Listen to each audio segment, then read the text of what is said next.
You know that moment when you realize you've been played for a fool? That's where Greg found himself at 35, sitting at another family dinner while Melissa verbally destroyed him. For 6 years, Melissa made it her mission to remind Greg that he wasn't good enough for Madison. Every gathering, Melissa compared Greg to other men, dismissed Greg's success as luck, treated Greg like he was beneath the family. Here's what Melissa didn't know. Greg had been writing every check that kept Melissa's lights on. The mortgage on that house Melissa was so proud of. Greg's money, the car payments, credit cards, every bill, all Greg. Madison begged Greg to help temporarily, and Greg said yes.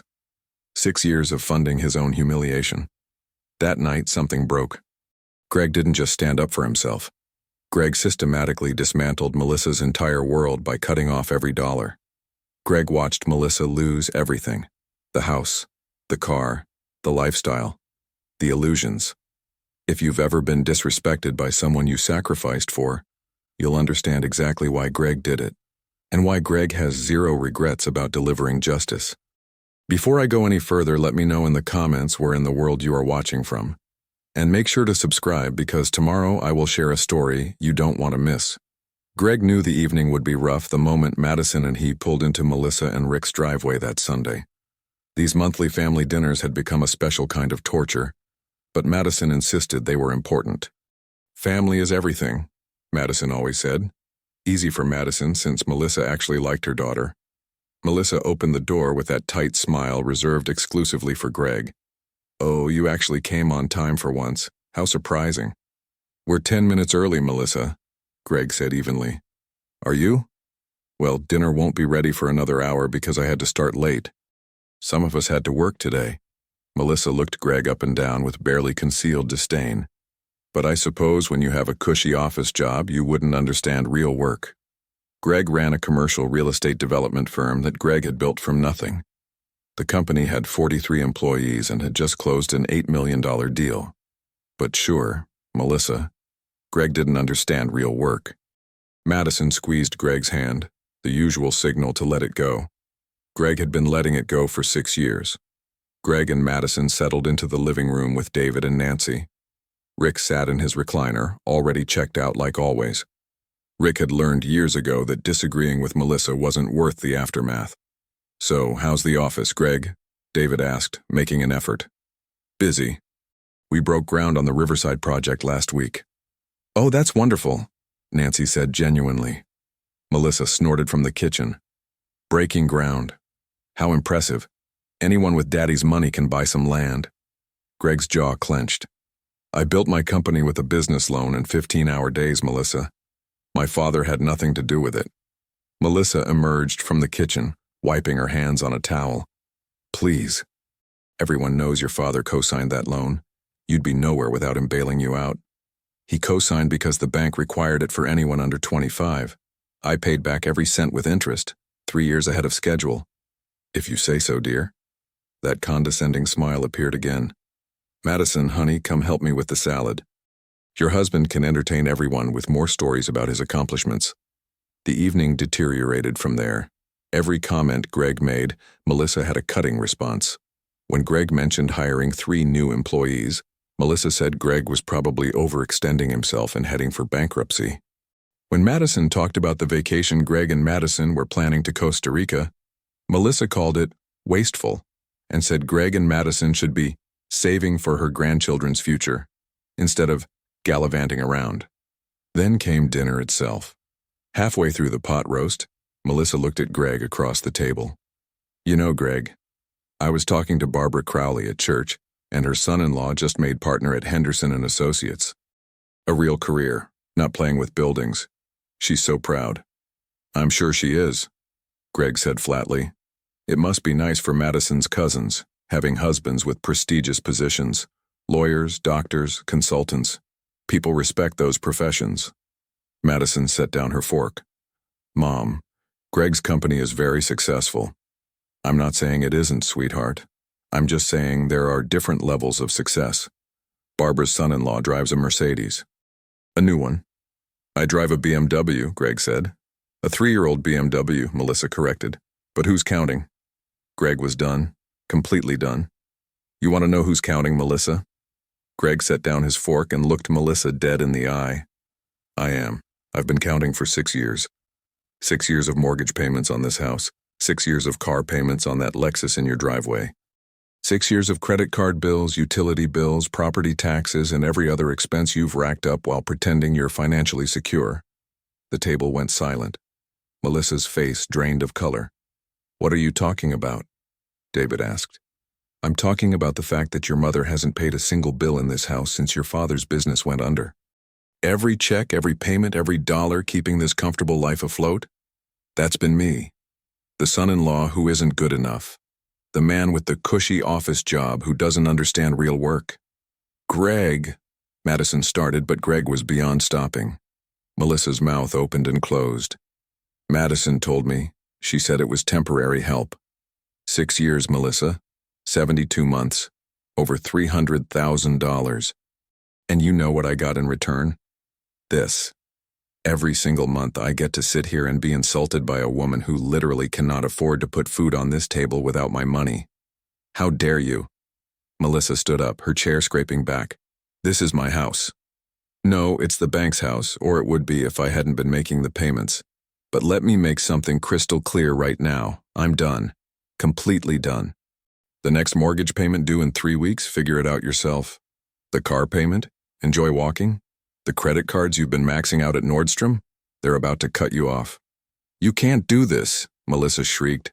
Madison, tell him he can't do this. Greg turned to Madison, whose face had gone pale. Madison knew. She's known the whole time. She begged me to help you temporarily 6 years ago. She's begged me to keep helping you every time I tried to stop. And I did it because I loved her and wanted to support her family. But I won't be disrespected anymore. Not in my own marriage, and definitely not by someone who owes me more than she'll ever be able to repay. Rick finally spoke up, his voice small.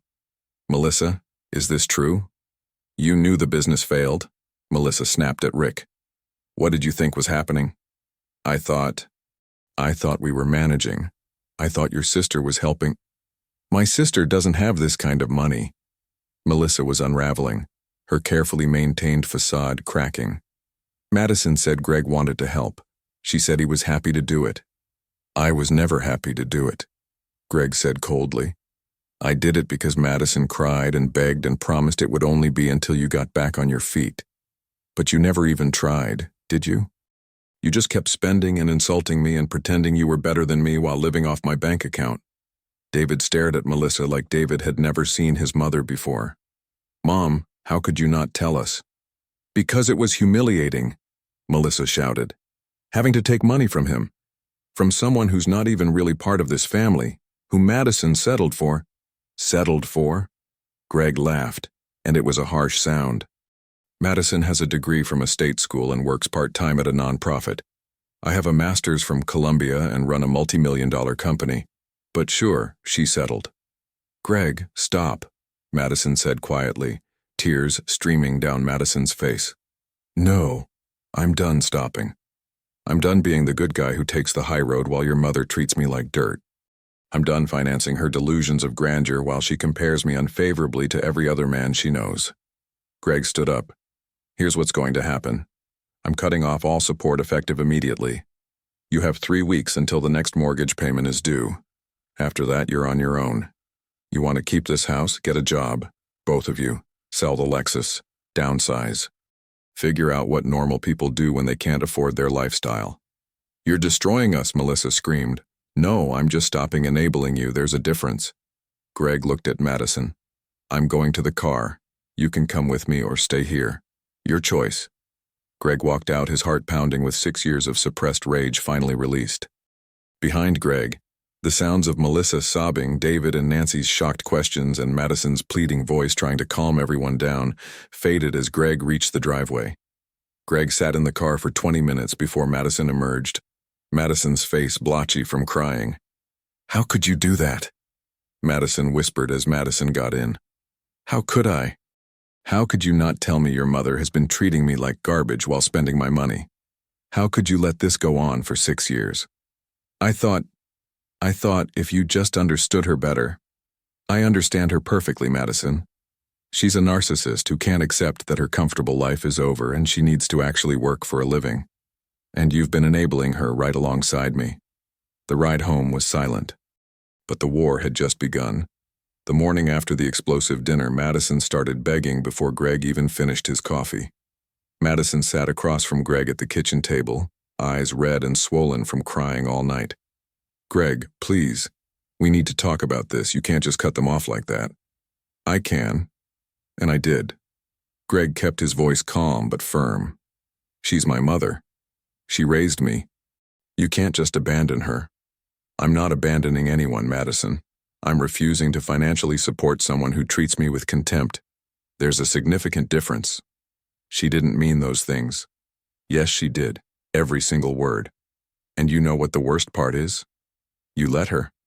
For 6 years you sat there and let your mother insult me, knowing damn well I was the only thing standing between them and foreclosure." Madison's face crumpled. "I tried to defend you. Not hard enough. Never hard enough." The argument continued throughout breakfast, through the afternoon and into the evening. Madison begged Greg to reconsider, to at least pay the mortgage just one more time, to do the right thing. Greg refused every time. Madison's definition of right apparently meant continuing to bankroll someone who hated Greg.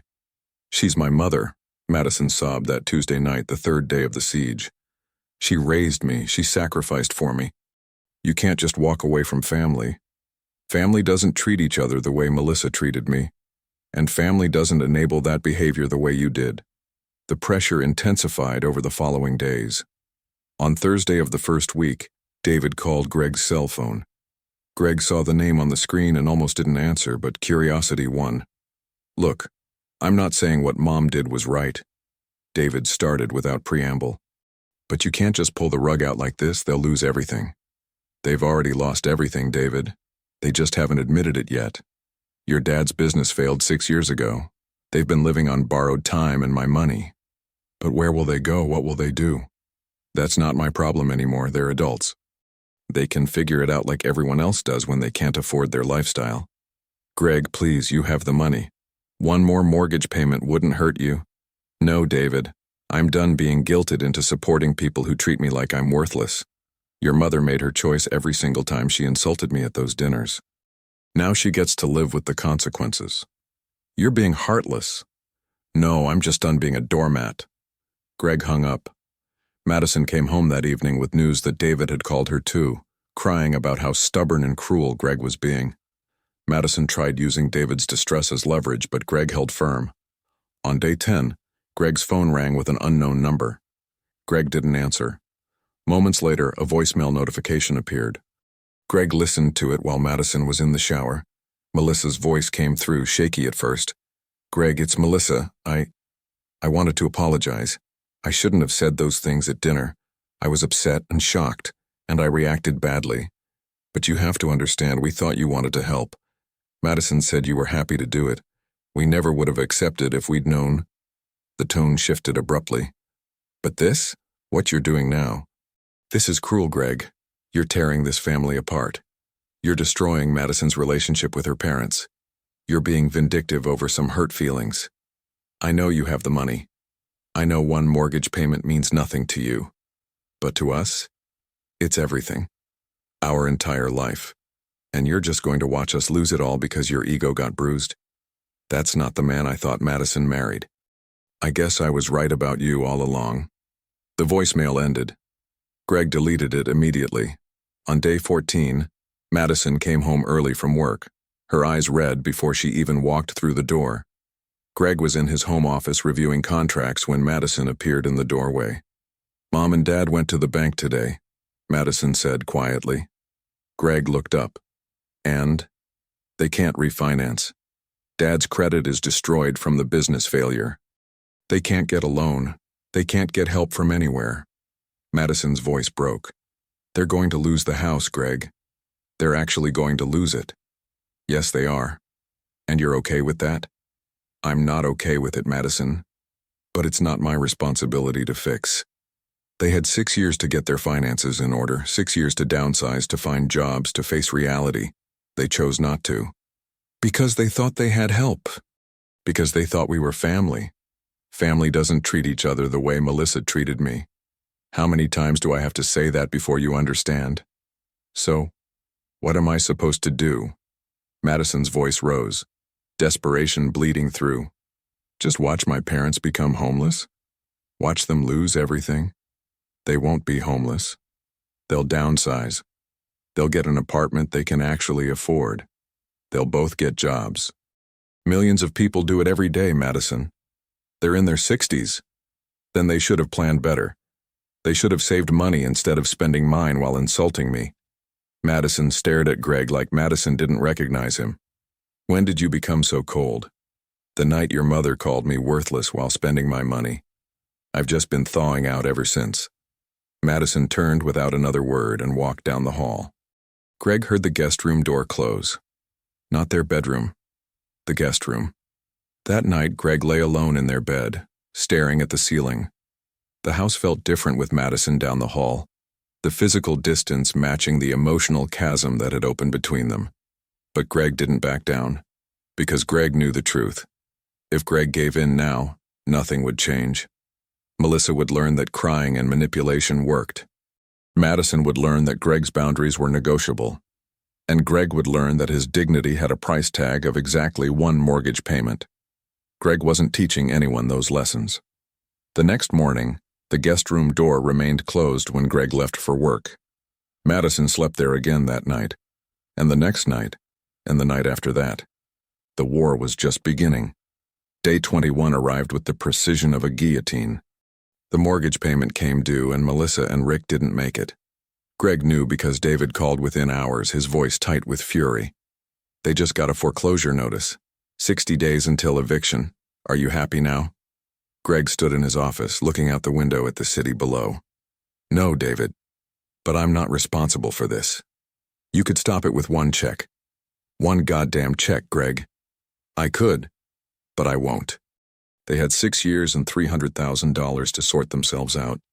They spent it on maintaining appearances instead of facing reality. You're heartless. You know that? Absolutely heartless. No, I'm just done being a doormat. David hung up without another word. 2 days later, Madison sat Greg down in their living room. Madison's eyes were exhausted, shadowed with sleepless nights. Madison probably hadn't slept properly in weeks. Greg knew he hadn't either. I need to know something, Madison said quietly. Is this revenge? Are you punishing my mother for how she treated you? No. I'm establishing boundaries. There's a difference. It doesn't feel different. It feels like you're making them suffer. Madison, answer me honestly. If I keep paying their bills, will your mother stop insulting me? Madison was quiet for a long moment, staring at her hands folded in her lap. Finally, barely above a whisper, probably not. Then what's the point? Why should I fund my own humiliation? Because they're family. Because it's the right thing to do. Because... Madison trailed off, unable to finish. Because you don't want to face the fact that your mother is never going to accept me, and you're going to have to choose between us. Madison's face crumpled. Don't make me choose. I'm not making you do anything, Madison. Your mother did that the moment she decided treating me like garbage was acceptable as long as I kept writing checks. I'm just refusing to play that game anymore. So what happens now? Now they do what everyone else does when they can't afford their lifestyle.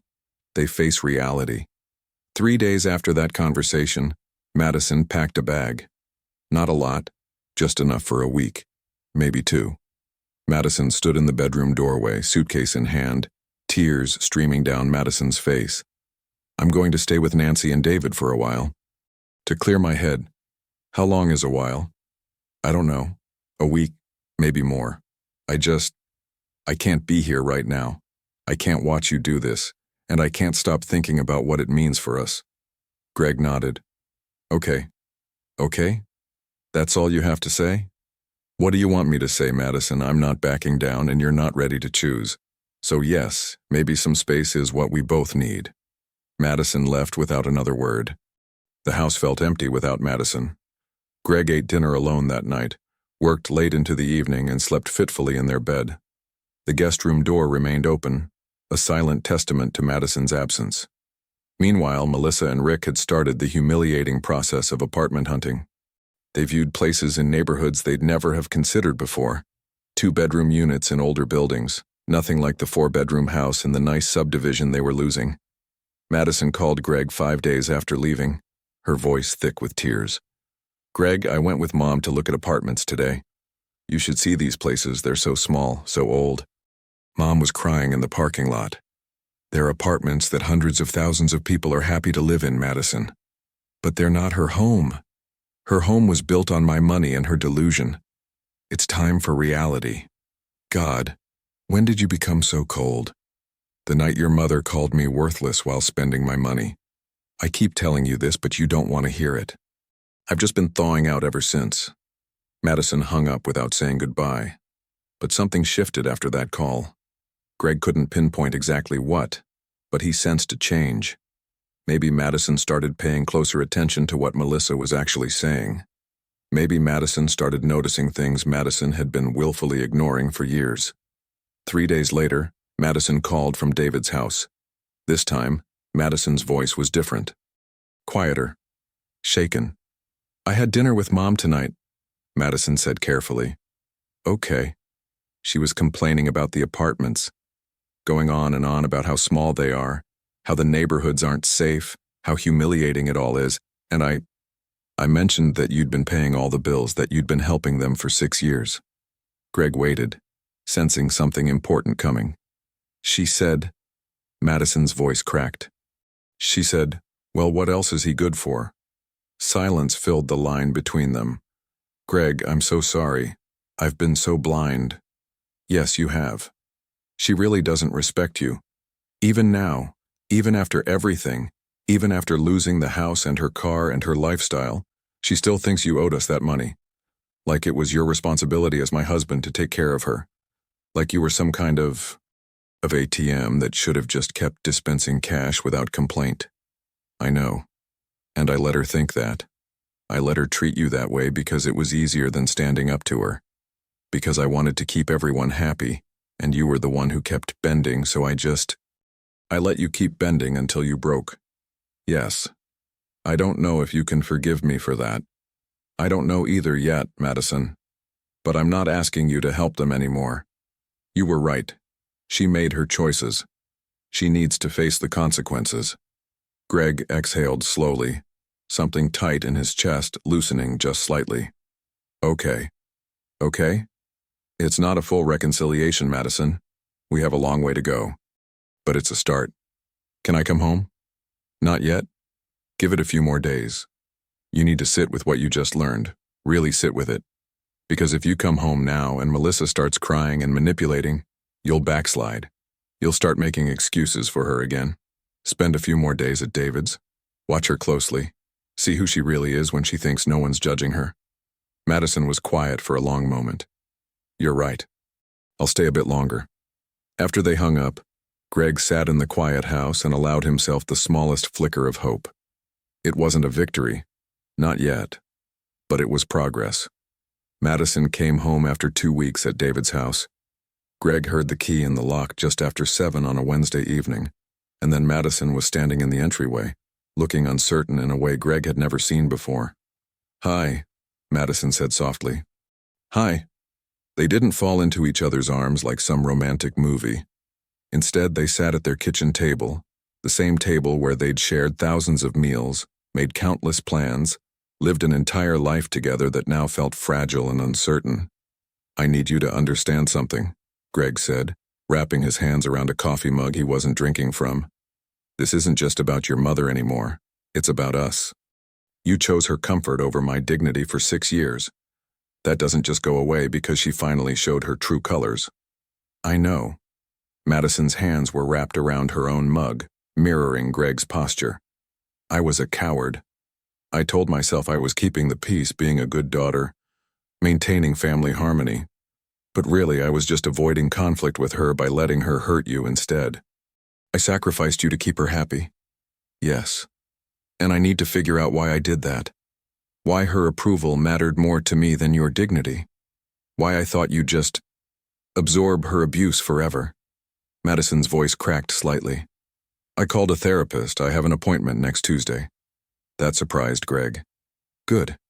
But I also need to know. Madison looked up, meeting Greg's eyes directly. Is there a path forward for us? Or have I destroyed this marriage? Greg had been asking himself that question for 3 weeks. I don't know yet, Madison, but I know what I need to see. I need you to choose me. Not just say you choose me, but actually do it.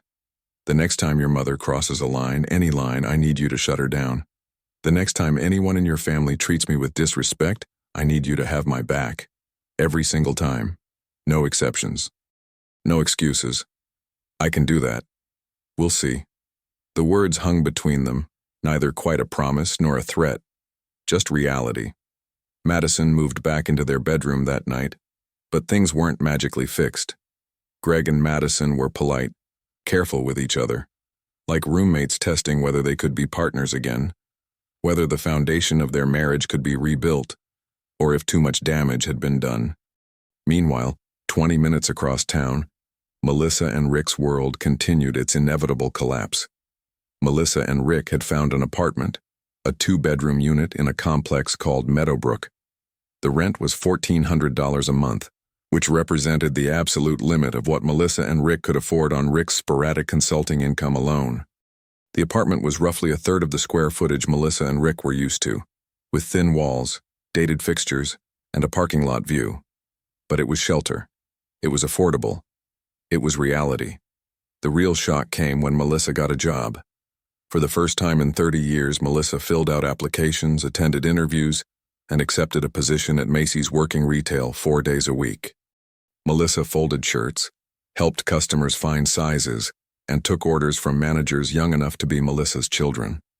According to David, who called Greg occasionally with updates, Melissa was miserable but managing.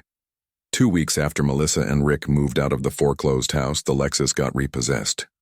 The car Melissa had been so proud of, the vehicle that represented Melissa's status and success, got towed from the Meadowbrook parking lot on a Tuesday morning.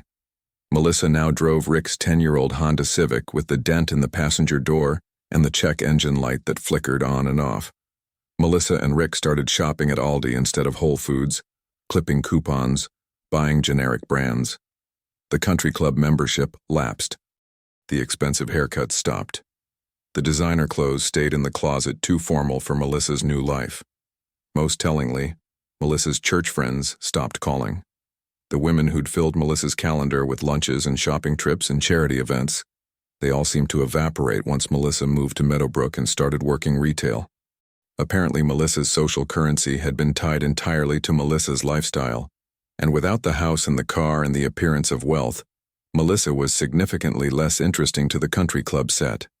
But something unexpected happened too. Melissa made friends at Macy's. Other women working retail, swapping stories about difficult customers and sore feet, sharing lunches in the break room, forming bonds based on shared struggle rather than shared status. Mom seems different, Madison told Greg one evening about a month after moving back home. I talked to her on the phone today. She was telling me about this woman she works with named Darcy who's going through a divorce. Mom was actually listening to someone else's problems instead of just talking about herself. That is different. She asked how we were doing, not in that judgmental way she used to, but like she actually wanted to know. What did you tell her? That we were working on things, that it was hard but we were trying. Madison looked at Greg carefully. She asked if she could invite us to dinner at the new place. She said she's been quieter, trying to figure out who she is without all the stuff. Greg considered this. Do you want to go? I think we should, but only if you're ready. Greg wasn't sure he was ready, but he was curious to see who Melissa was when Melissa couldn't pretend to be better than everyone else. When Melissa couldn't hide behind the facade of success and status. When Melissa had to face reality without Greg's money cushioning the fall. Okay, Greg said finally. We can go, but I'm watching for any sign that this is manipulation. Any hint that she's playing the victim to guilt us into helping again. I'll be watching too, Madison promised. The dinner was scheduled for the following Sunday. As the day approached, Greg felt a knot of tension in his stomach. This would be the first time Greg had seen Melissa since that explosive dinner where Greg had burned down Melissa's entire world. The first time Greg would see whether Melissa had learned anything from losing everything, or whether Melissa was just waiting for another opportunity to make Greg feel small. Sunday arrived, and Greg and Madison drove to Meadowbrook in careful silence, both wondering what they'd find when Melissa opened the door. The Meadowbrook apartment complex was nothing like Melissa and Rick's old neighborhood. No manicured lawns, no tree-lined streets, no sense of carefully cultivated prosperity. Just parking lots and brick buildings arranged around a small courtyard with a pool that had seen better days. Its surface scattered with leaves nobody had bothered to skim. Greg pulled into a visitor spot, and Madison sat motionless for a moment, staring at the building. "This is harder than I thought it would be," Madison said quietly. "We can leave." "No, we need to do this." They walked up the concrete stairs to the second floor. The hallway smelled faintly of cooking and old carpet. Greg found Unit 2C and knocked. Melissa opened the door, looking older than Greg remembered. Melissa had lost weight, not in a healthy way, but in the way of someone under constant stress. Melissa's hair was pulled back in a simple ponytail instead of Melissa's usual salon-perfect style. Melissa wore jeans and a plain sweater. Greg had never seen Melissa in jeans before. "Greg." "Madison." "Come in." Melissa's voice was subdued, lacking the sharp edges Greg had grown accustomed to. The apartment was cramped but tidy. Furniture from the old house had been crammed into the small space. The leather couch looked absurd against the beige carpet and white walls, like a ball gown at a grocery store. Pictures of Madison and David at various ages covered one wall, trying desperately to make the space feel like home. Rick emerged from the tiny kitchen. "Hey, you two, we've got chicken and vegetables, nothing fancy." Nothing fancy. The words themselves were an admission of defeat. They sat around a small dining table that Greg recognized from Melissa and Rick's old breakfast nook. It had barely fit in that room. Here it dominated the entire dining area, leaving barely enough space to pull out chairs. Dinner was awkward. Melissa barely spoke, pushing food around Melissa's plate with mechanical precision. Madison tried to fill the silence with updates about Madison's job, about Nancy's pregnancy, about anything that wasn't the enormous elephant taking up what little space remained in the cramped apartment. Finally, Greg couldn't take it anymore. "How are you adjusting?" Greg asked directly, looking at Melissa. Melissa looked up, startled that Greg had addressed her. "It's different. That's one word for it," Rick said with a tired smile that didn't reach his eyes. "We're learning a lot about ourselves, about what we actually need versus what we thought we needed." "I hate my job," Melissa said suddenly, the words bursting out like they'd been held under pressure too long. "I hate standing on my feet for 8 hours. I hate having a manager who's 30 years old telling me how to fold shirts. I hate the customers who treat me like I'm stupid. I hate coming home exhausted to this tiny apartment where I can hear the neighbors fighting through the walls." "Melissa," Rick started, but Melissa was done holding back. "No, let me say it, I hate all of this. I hate what our life has become. I hate looking at these walls every morning and remembering what we used to have." Melissa looked directly at Greg for the first time all evening, and Melissa's eyes were bright with unshed tears. "And I blame you for it." Madison inhaled sharply. "Mom." "No, Madison." "Let her finish," Greg said calmly, setting down his fork. Melissa's hands were shaking. "You did this to us. You took away everything we had. You destroyed our life because your feelings got hurt. You're vindictive and cruel, and you've ruined us. We had a home, a life, a place in this community, and you took it all away like it meant nothing." "Are you finished?" Greg asked, his voice level. "Yes." "Good. Now let me tell you something, Melissa." Greg leaned forward slightly, holding Melissa's gaze. "I didn't do any of this to you. You did it to yourself.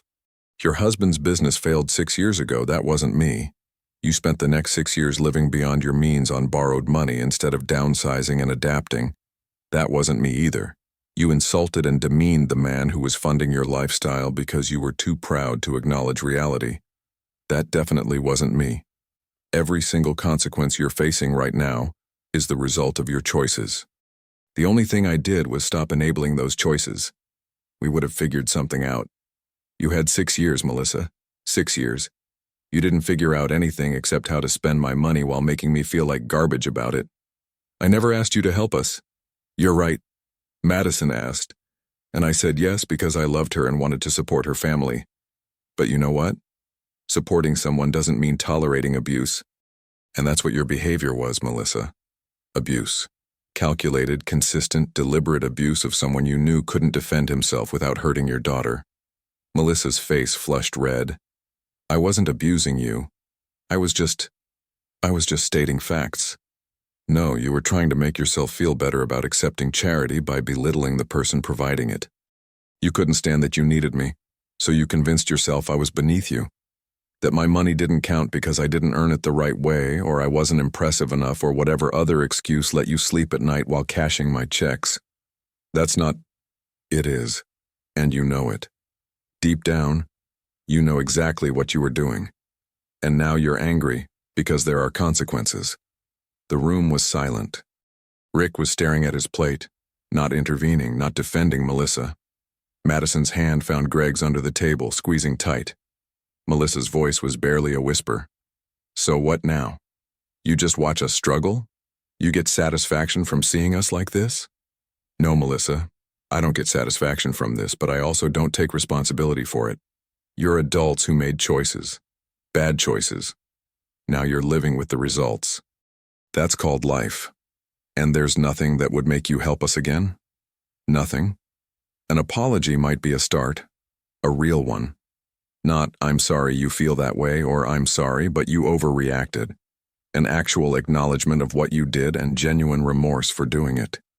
Melissa's jaw worked, emotions flickering across Melissa's face. Pride fighting with desperation, anger battling with fear. Melissa looked at Rick, who gave Melissa an encouraging nod.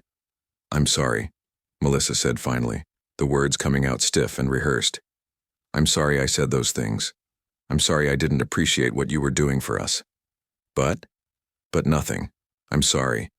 It wasn't enough. Not even close. The apology was extracted under duress, motivated by desperation rather than genuine remorse. But it was more than Greg had expected. Thank you for saying that, Greg said carefully. However, to be clear, I'm not resuming support. You need to build a life you can actually afford. My help was always supposed to be temporary. It just lasted longer than it should have. They left shortly after that, the air thick with unspoken tensions and unresolved conflicts. In the car, Madison was quiet until they hit the highway. That was hard to watch, Madison said. Which part? All of it. Seeing them in that apartment. Hearing her blame you. Watching her try to apologize when she doesn't really mean it yet. She doesn't mean it yet, Greg agreed. Maybe someday she will. Do you think they'll be okay? Eventually. They're both working. They have an affordable place to live. They'll adjust their expectations, make new friends, find a new normal. It won't be what they had, but it'll be real. That's more than they had before. Madison squeezed Greg's hand. I'm proud of you. For standing your ground. For not giving in when she tried to guilt you. Are you proud of yourself? For not defending her? Madison thought about that. Getting there. My therapist says I have a lot of work to do on boundaries and people-pleasing. But today was progress. It was. Small progress. Measured in millimeters rather than miles. But progress nonetheless. 3 months after Greg cut off support, the changes became impossible to ignore. The foreclosure went through with bureaucratic efficiency. Melissa and Rick's old house sold at auction for $40,000 less than they owed. The bank absorbed the loss. Melissa and Rick's credit scores plummeted to barely above 500, but they were too broke to care about abstract numbers anymore. Melissa's church friends had mostly disappeared, like fair-weather companions abandoning ship at the first sign of rough seas. The women who'd filled Melissa's calendar with lunches and charity galas and shopping trips, they all seemed to have suddenly busy schedules once Melissa moved to Meadowbrook and started working retail. Apparently, friendship in that social circle had been transactional, based on shared status rather than genuine connection. But Melissa had made friends at Macy's.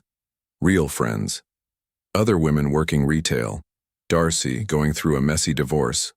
Aliza putting herself through community college. Linda supporting 3 kids on a cashier's salary. They swapped stories about difficult customers, shared their lunch breaks, offered advice on dealing with sore feet and demanding managers. These were friendships built on shared struggle, and they seemed more genuine than anything Melissa had cultivated in 30 years of country club memberships. Rick had found steadier consulting work too. Not the big contracts Rick used to chase, but reliable smaller jobs that paid consistently. Rick and Melissa had even started saving money each month. $200, sometimes $300. It wasn't much, but it was more than Melissa and Rick had ever saved in their old life. But the real changes were happening at family gatherings. Family dinners now took place at David and Nancy's house since Melissa no longer had space to host. David had inherited the family dinner tradition, and Nancy turned out to be a fantastic cook, better than Melissa had ever been, though no one said that out loud. The first sign that something fundamental had shifted came on a Sunday in month 3. They were halfway through the meal when David mentioned his promotion at work, assistant manager to manager, a significant bump in pay and responsibilities. "That's wonderful, honey," Nancy beamed, squeezing David's hand. "Congratulations," Melissa said. Then, after a pause that felt weighted with significance, "Your father and I are very proud of you." That was it. No backhanded compliment. No mention of how David's cousin had made VP at a bigger company. No comparison to what David could have achieved if David had gone to graduate school. Just straightforward, uncomplicated pride. David looked as shocked as Greg felt. Madison's fork actually paused halfway to her mouth. The second sign came when Madison mentioned that Greg and Madison were finally booking the Costa Rica trip they'd postponed during all the family drama. Greg braced himself for Melissa's typical commentary about wasteful spending, about saving for grandchildren, about responsible financial planning from someone who'd never practiced it. Instead, Melissa said simply, "That sounds lovely. You two should enjoy yourselves while you're young." Madison nearly dropped her fork. Greg felt Madison's hand find his under the table, squeezing hard enough to hurt. But the biggest change came a month later, at that same dinner table. Nancy had prepared a roast and everyone was complimenting her cooking when Melissa said quietly, "I'm taking a cooking class." "Really?" Madison asked, unable to hide her surprise. Melissa had always positioned herself above learning basic skills, as if knowing how to cook would somehow diminish Melissa's status. "Yes. At the community center. Wednesday nights." Melissa looked down at her plate, a faint flush coloring Melissa's cheeks. "I realized I never actually learned to cook properly. I just threw expensive ingredients together and hoped for the best. But when you can't afford expensive ingredients, you need actual skill." Melissa gave a self-deprecating smile Greg had never seen before. "I'm not very good yet, but I'm learning." "That's great, Mom," David said warmly. "And I'm enjoying it. The class, I mean." Melissa's voice grew softer, almost vulnerable. "There are other women there. Different ages, different backgrounds. We talk while we cook. Share recipes. Share stories. I never had friends like that before." "Like what?" Madison asked gently. "Friends who wanted to know me. Not my husband's business or my house or my car. Just me." Melissa looked uncomfortable, like Melissa wasn't used to being vulnerable in front of the family. "It's strange, but good strange." Greg didn't say anything, but he felt Madison's hand find his again under the table, squeezing gently. After dinner, while Madison helped Nancy with dishes and David showed Rick something on his phone, Melissa approached Greg where he stood on David's back porch, looking out at the modest backyard. "Can I speak with you?" Melissa asked quietly. Every instinct told Greg to decline, to maintain distance, to protect himself from whatever manipulation might be coming. But curiosity won out. "Sure." Melissa stepped onto the small deck, gripping the railing like it was the only thing keeping Melissa upright. The evening air was cool, carrying the scent of someone's barbecue from a neighboring yard. "I need to tell you something," Melissa said, not looking at Greg. "And I need you to let me finish before you respond." "Okay. I was cruel to you. Not just rude or tactless, cruel. I knew exactly what I was doing every time I compared you to someone else. Every time I diminished your accomplishments. Every time I made you feel small. Melissa's voice was steady but strained, like Melissa was forcing the words out. I told myself I was protecting Madison, that I was making sure she knew she could have done better. But the truth is, I was jealous. That caught Greg off guard. Jealous? Yes. You built something from nothing. You took risks and worked hard and created a successful company. My husband tried that and we lost everything. Melissa finally turned to look at Greg, and Melissa's eyes were red-rimmed. I couldn't stand looking at you and seeing everything Rick wasn't, everything I wasn't, so I tore you down instead. I made you the problem so I didn't have to face our failures. Melissa turned back to the railing, knuckles white from gripping it. And then when we needed help, when we had no choice but to accept your money, I hated you even more. Because every dollar you gave us was proof that I'd failed. That we'd failed. That despite all my talk about status and prestige and doing things the right way, we were the ones who couldn't make it work. Melissa, please let me finish. Melissa's voice cracked slightly. The night you cut us off, when you laid it all out in front of everyone, I wanted to die. Not because you were wrong, but because you were right. Every word was right, and I couldn't hide anymore. I couldn't pretend. Everyone knew the truth about what we were, what I was. Tears were streaming down Melissa's face now. These last few months have been the worst of my life, but they've also been the most honest. I don't have the energy to maintain the facade anymore. I'm just Melissa. I work at Macy's and live in a cramped apartment and take cooking classes at the community center. And you know what? For the first time in years, I'm not pretending to be something I'm not. Melissa wiped her eyes with the back of her hand. I'm not asking you to forgive me. I don't know if I could forgive someone who did what I did, but I needed you to know that I understand now. I understand what I did to you and why you stopped it. And I'm sorry. Truly, deeply sorry. They stood in silence for a long moment, the sounds of family conversation drifting through the sliding glass door behind them. Thank you for saying that, Greg said finally. I mean it.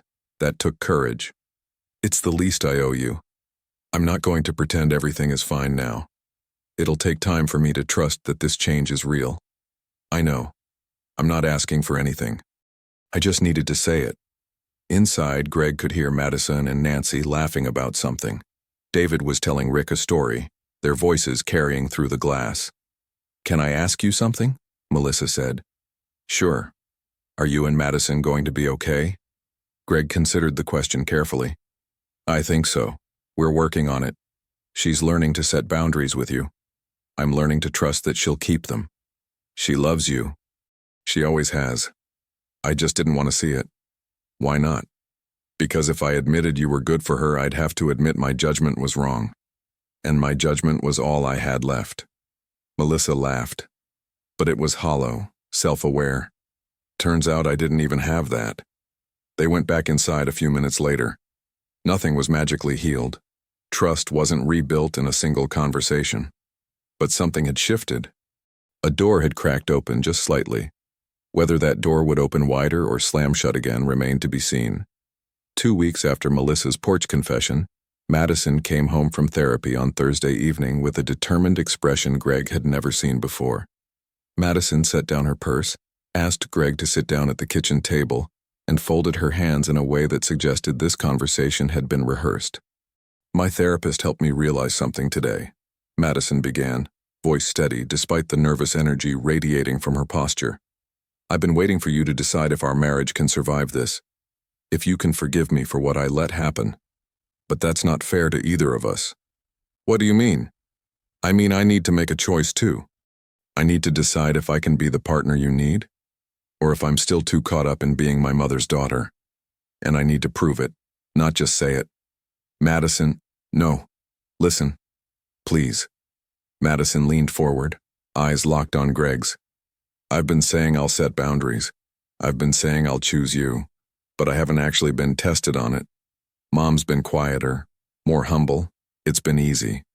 But what happens when she slips? When she says something cutting or tries to guilt me or makes me feel like I owe her something? What are you saying? I'm saying I want to give you a concrete promise with real consequences. For the next 6 months, if my mother crosses a line with you, any line, I will immediately call her out. In the moment. No smoothing things over, no making excuses, no asking you to let it go. And if I fail to do that even once, you have my permission to leave. No arguments, no couples therapy, no second chances. One failure, and you walk away with my blessing. Greg stared at Madison. That's extreme. No, it's proportional. I enabled 6 years of abuse. 6 months of proving I've changed is the least I can do. And honestly, I need the stakes to be that high. I need to know that if I backslide, if I fall into old patterns, there will be real consequences. Not just your disappointment or frustration, but actual loss. What if your mother is genuinely trying to change? What if she's better? Then I won't need to enforce the boundary and we'll both be happy. But if she's not, if she slips back into old behaviors, you'll know I have your back. Or you'll know I don't, and you can leave with a clear conscience. It was the most decisive Greg had ever seen Madison. Like Madison had finally stepped out of the shadows of everyone else's expectations and into her own light, harsh and uncompromising. Okay, Greg said slowly. But I want one addition. This isn't just about big moments, it's about everything. If she makes a small dig, a subtle put-down, anything that's disrespectful, you call it out. I'm not spending 6 months parsing whether something crossed the line. If it's questionable, treat it as crossed. Agreed. And one more thing. You don't just call her out, you support me actively, vocally in front of everyone. I need to know you're on my side, not just neutral. Madison nodded firmly. I can do that. I will do that. They shook hands like they were sealing a business deal. In a way they were. A deal for the future of their marriage, with terms and consequences spelled out in black and white. The test came sooner than either of them expected. 3 weeks into their 6-month agreement, Nancy hosted a baby shower for her and David's first child. Madison and Greg arrived at David and Nancy's house to find it decorated in soft yellows and greens. They were keeping the gender a surprise. Balloons clustered in corners, a cake shaped like a stork sat on the dining room table, and wrapped gifts were already piling up near Nancy's chair. Melissa and Rick were already there, helping set up. Melissa looked tired, but had made an effort with her appearance. Hair neatly styled, a clean blouse, even a touch of makeup. Melissa had brought a gift, too. Modest compared to what Melissa would have given before, but thoughtful. A handmade baby blanket that Melissa admitted to buying from someone in Melissa's cooking class. The shower went smoothly at first. Games, food, conversation that felt almost normal. Melissa was subdued but pleasant, congratulating Nancy, cooing over tiny clothes, laughing at David's stories about attempting to assemble the crib and accidentally building it backward. Then Nancy opened Greg and Madison's gift. Greg and Madison had gone big. A top-of-the-line convertible crib that transformed into a toddler bed and then a daybed, a matching dresser with safety features, and a year's supply of diapers in various sizes. The kind of gift that said, "We can afford this and we want you to have the best." Nancy's face lit up like Christmas morning. "Oh my God, you guys, this is incredible. This is way too much." David stood up immediately to shake Greg's hand, genuine gratitude written across David's face. "Greg, Madison, this is amazing. Thank you so much." Melissa's smile tightened. Greg saw it immediately. That familiar look when Melissa was about to say something cutting but was trying to phrase it acceptably. That micro-expression Greg had learned to recognize over 6 years of family dinners. "Well," Melissa said lightly, her tone suggesting the comment was innocent, "it's certainly generous. Though I suppose when you don't have children of your own yet, it's easier to be extravagant with other people's babies." The room went quiet. Not silent. People were still breathing. Someone's fork scraped against a plate. But quiet in the way that happens when everyone simultaneously realizes something significant just occurred. It wasn't the worst thing Melissa had ever said. By Melissa's old standards, it was practically mild. But it was exactly the kind of subtle dig that would have been smoothed over before, explained away as just mom being mom, or she didn't mean it that way. Not anymore. Madison set down her cake plate with deliberate precision and turned to face Melissa. Madison's voice was calm but absolutely firm, cutting through the awkward silence like a blade. "Mom, that was inappropriate." Melissa blinked, surprised. "What?" "I just meant, I know what you meant. You were taking a gift we gave from the heart and using it to make a point about our personal choices. That's disrespectful to us. And it's rude to Nancy and David on their special day. Madison, honey, I wasn't trying to be rude.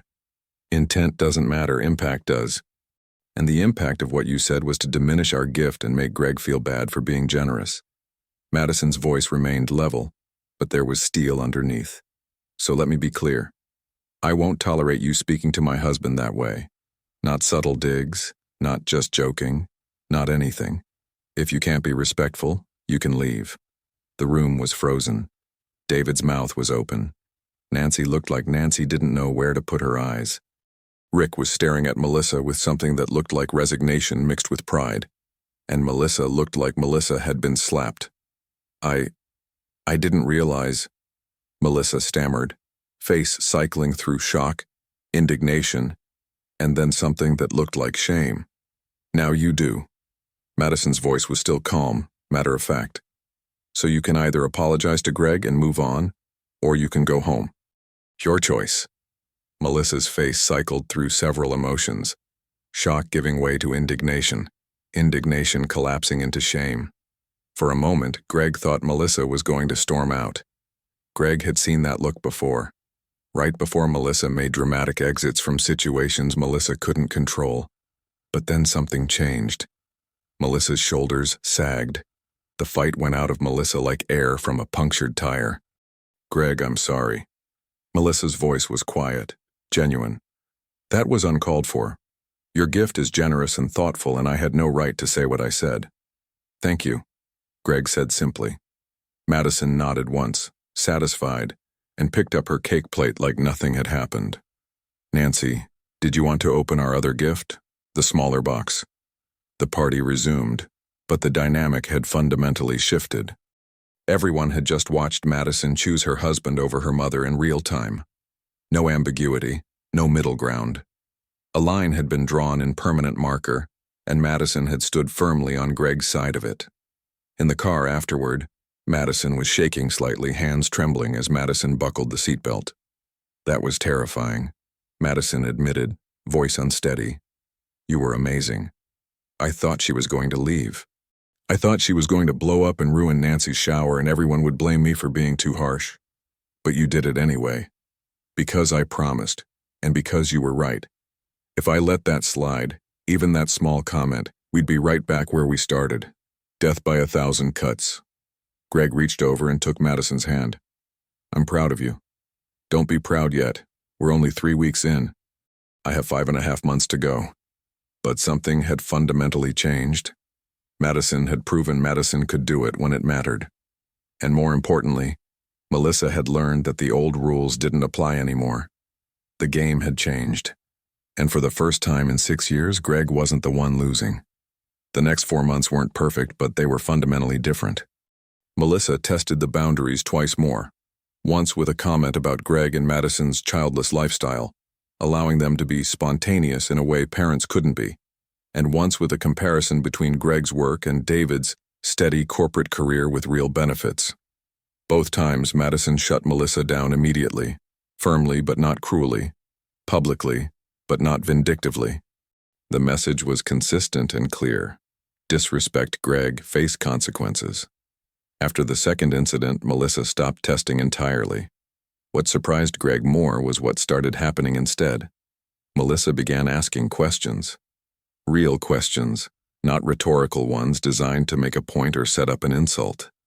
At a family dinner in month 4, Melissa asked about Greg's next project, a mixed-use development downtown that would combine retail, office space, and residential units. When Greg explained the concept, Melissa listened intently, nodding along, and then said, "That sounds complex. How do you manage all the different contractors and timelines? It seems like one delay could cause a cascade of problems." It was the first time in 6 years that Melissa had asked about Greg's work, without a cutting follow-up lurking behind the question. Greg told Melissa about project management software, about building contingency buffers into every timeline, about the importance of developing relationships with reliable contractors who communicated problems early rather than hiding them until they became disasters. Melissa nodded thoughtfully. I never understood what you actually did. I just knew it was something with buildings and it made money. I didn't realize how much planning and coordination was involved, how many moving pieces you had to keep track of. Most people don't, Greg said neutrally, still cautious about where this conversation might be heading. I should have asked, years ago. Actually tried to understand instead of just dismissing it as easy money or luck. Melissa looked down at her plate. I owe you an apology for that too, for never taking your work seriously. Rick chimed in from across the table. I've been reading about commercial real estate development. After my business failed, I got bitter about everyone else's success. Couldn't stand to see other people building something when I'd lost everything. But I'm trying to learn now, trying to understand what worked for people when my approach didn't. Rick looked at Greg directly. Your approach is sound, Greg. Conservative enough to be safe, ambitious enough to grow. I wish I'd thought that way instead of swinging for the fences and striking out. It wasn't an apology exactly, but it was acknowledgement. From both of them. A recognition that Greg had built something real, something that required skill and intelligence and sustained effort. Madison's hand found Greg's under the table, squeezing gently. The real turning point came in month 5. Greg was at the office late on a Tuesday, dealing with a permitting issue that threatened to delay the downtown project's timeline by 3 weeks. The city had suddenly decided the parking structure needed additional environmental review, and Greg was on his 3rd conference call of the evening trying to sort it out when Madison called around 7. Hey, I'm at my parents' apartment helping them with something. I'll be home late, don't wait up. Everything okay? Yeah, just helping Mom with some paperwork. I'll explain when I get home. Greg didn't think much of it. Madison had been slowly rebuilding a relationship with Melissa. Cautious, bounded, but genuine. If Melissa needed help with something administrative, it made sense that Madison would assist. But when Madison walked in around 10, Madison looked emotionally drained, like Madison had just run a marathon through hostile territory. What happened? Greg asked immediately, closing his laptop. Mom had a breakdown tonight. A real one. Madison sat down heavily on the couch and Greg sat beside her, waiting. She's been holding it together pretty well, you know? Working at Macy's, making friends, adjusting to the smaller apartment. But tonight something snapped. Madison's voice was quiet, reflective. A customer was rude to her. Really rude. Called her just a clerk when Mom couldn't find something fast enough. Told Mom she should try actually working instead of standing around being useless. That's harsh. And Mom just fell apart. Right there in the store. Started crying, couldn't stop. Her manager had to take her to the break room. Mom called me sobbing, saying she couldn't do it anymore. That she was 62 years old and folding shirts for minimum wage while teenagers who could barely tie their own shoes ordered her around. What did you do? I went over, and I let her cry. Really cry. Not the manipulative tears she used to use to get her way. These were real. Deep, ugly crying. Madison's own eyes were red.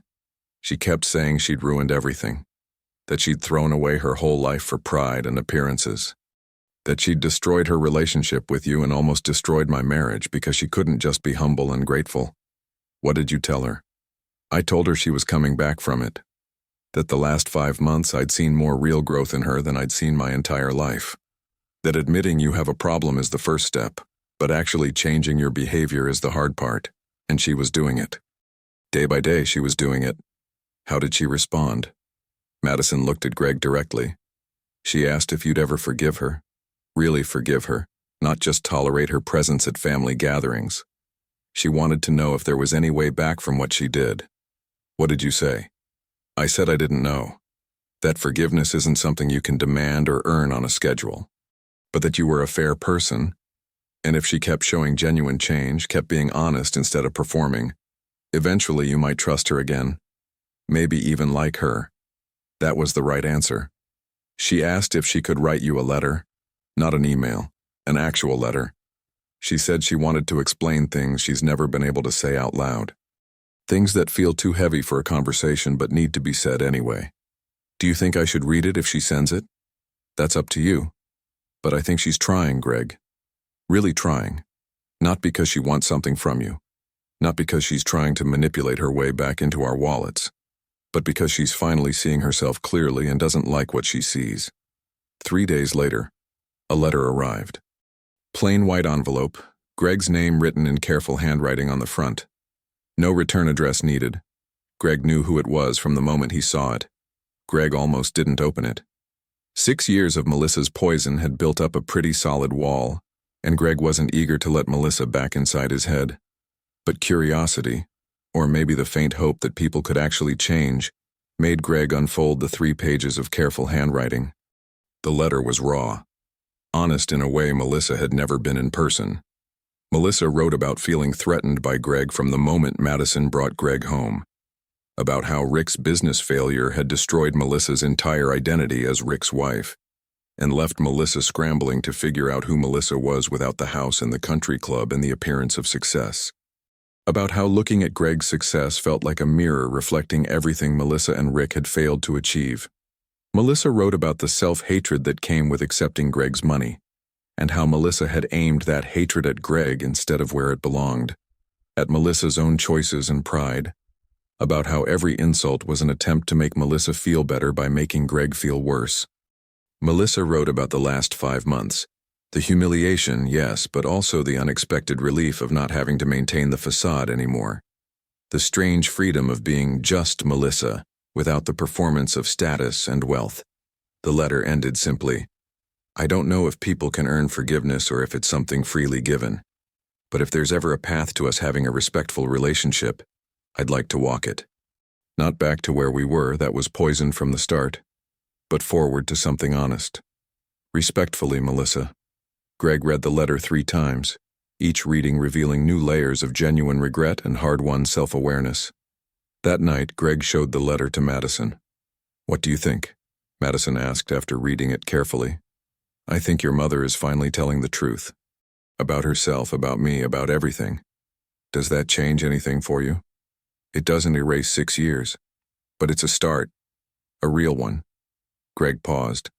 "For the first time, I actually believe she understands what she did and why it was wrong. Not because she lost her house, but because she's finally being honest with herself. So what do we do now? We keep going. Your 6-month promise has 1 more month left. We see if your mother can maintain this honesty when things get easier, not just when she's at rock bottom. And then we reassess." Madison nodded slowly. "Fair enough? 1 month left. 1 month to see if the change was permanent or just another performance designed to survive difficult circumstances." Greg hoped it was real, but Greg was still watching. The final month of Madison's 6-month promise passed without incident. Melissa kept her word. No digs, no comparisons, no subtle put-downs disguised as innocent observations. Just polite conversation, genuine interest in Greg and Madison's lives, and an honesty that felt more real than anything Melissa had offered in the previous 6 years. When the 6 months ended, Greg and Madison sat down for another formal conversation. These regular check-ins had become part of their routine, scheduled time to talk honestly about where they were, what they needed, whether they were building something sustainable or just delaying an inevitable collapse. "So," Madison said, hands wrapped around a coffee mug, "6 months are up. Do you want me to extend the promise? Make it permanent?" "No." Madison looked surprised. "No? Not because I don't trust you, but because if you need the threat of divorce to have my back, then we have a bigger problem than your mother." Greg leaned forward. "At some point, you have to choose to defend me because it's the right thing to do, not because you'll lose me if you don't. I am choosing it. I have been choosing it. I know, and I see it. That's why we don't need the formal promise anymore." Greg reached across the table and took Madison's hand. "Let's just drop the ultimatum and keep living it. Keep being partners, keep choosing each other." Madison's eyes welled up. "I can do that. I know you can. You've proven it." They decided to host Thanksgiving that year, their first time hosting a major family holiday. Greg and Madison spent the week before cleaning, planning the menu, arguing good-naturedly about whether to serve turkey or ham. They compromised and served both. The house filled with the smell of cooking food and the nervous energy of wanting everything to be perfect. Melissa and Rick arrived first, carrying a simple green bean casserole that Melissa had made from a recipe in Melissa's cooking class.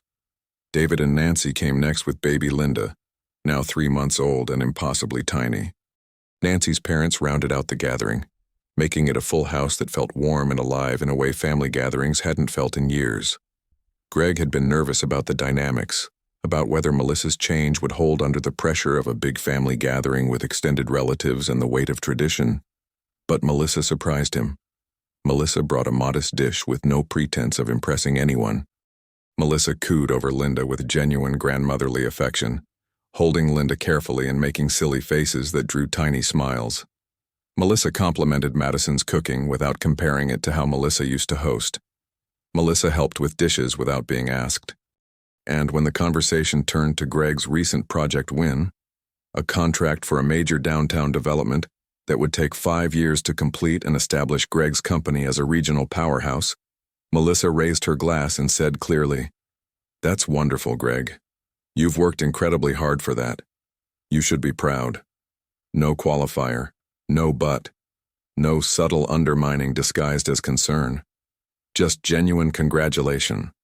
Later, while Madison and Nancy were putting Linda down for a nap and David was showing Rick something on his phone in the living room, Melissa approached Greg in the kitchen where Greg was refilling drinks.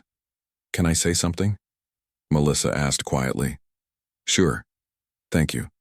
"For what?" "For not holding a grudge forever. For letting me come today. For giving me a chance to be in your life, even after everything I did. You're Madison's mother. You were always going to be in my life somehow. But you could have made it miserable. You could have demanded Madison choose between us. You could have kept punishing me indefinitely, and no one would have blamed you." Melissa's voice was soft, sincere. "You didn't. And I'm grateful. Melissa, I never wanted to punish you. I just wanted respect. Basic human respect. That's all I ever wanted. I know that now. I should have known it then." They stood there for a moment, the kitchen warm with cooking smells and the sound of family laughter drifting in from the next room. "I wrote you a letter too," Greg said. "Well, I drafted one. Never sent it. It was right after you sent yours." "What did it say?" "That I appreciated your honesty, that I was willing to start over, but only if you meant what you wrote. That I'd be watching to see if the change was real or just desperation talking. And the change is real. I see it. So I guess we're starting over." Melissa's eyes got misty. "I'd like that very much." They rejoined the family. Madison caught Greg's eye across the room and smiled. A real smile. The kind that reaches your eyes and means something. The kind Greg hadn't seen from Madison in the dark months when their marriage hung by a thread. As the evening wound down and people started gathering coats and saying goodbyes, David pulled Greg aside near the front door. "Hey, I just wanted to say, I'm sorry for not seeing what was happening, for not backing you up when you needed it. I should have stood up to Mom years ago. You were in a tough position, David. So were you, but you handled it better than I would have. You set boundaries and stuck to them, even when everyone was telling you to back down. That took real courage." David glanced toward the living room where Melissa was carefully buckling Linda into her car seat. "Mom's different now. Dad is too. They're more real, more honest about where they are in life, and our family is healthier for it. Thanks, David. That means a lot." After everyone left, Greg and Madison collapsed on the couch, exhausted but satisfied. The house was a mess. Dishes piled in the sink, leftover food containers covering every counter surface. But it was a good mess. The mess of life actually lived instead of performed. "That went well," Madison said, kicking off her shoes. "Better than I expected. My mom really has changed." "Yes, she has. Though I'm still watching for backsliding." "That's fair." Madison turned to look at Greg. "But Greg."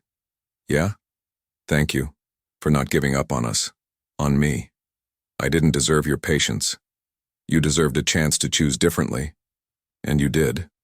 They sat in comfortable silence, the house quiet except for the hum of the refrigerator and the occasional car passing outside. "So what happens now?" Madison asked. "Now, we keep living.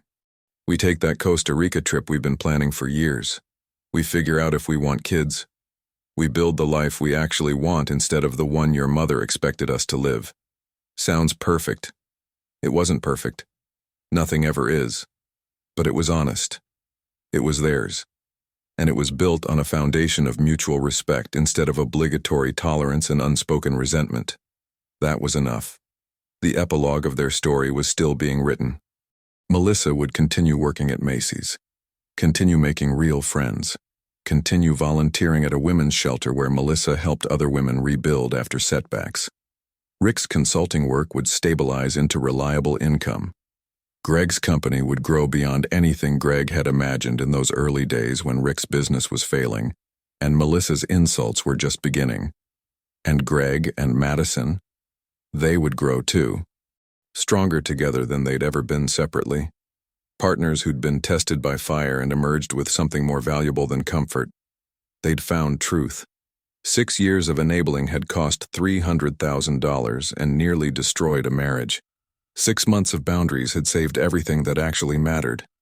Greg had learned that sometimes the most loving thing you can do is refuse to enable someone's self-destruction, even when they hate you for it. Especially when they hate you for it. Because real family isn't about maintaining comfortable lies. It's about respecting each other enough to tell uncomfortable truths and enforce necessary consequences. Looking at Madison's smile, feeling the solid ground beneath his feet, knowing that his boundaries were finally respected, it was worth every penny and every painful moment. Justice and revenge wrapped in truth, delivered with conviction, sealed with consequences Melissa had earned. And Greg had absolutely zero regrets. I believe stories such as this find us for a reason. If this one touches you, please subscribe. I share a new one every day. In the meantime, there are 2 stories on the screen that are even better.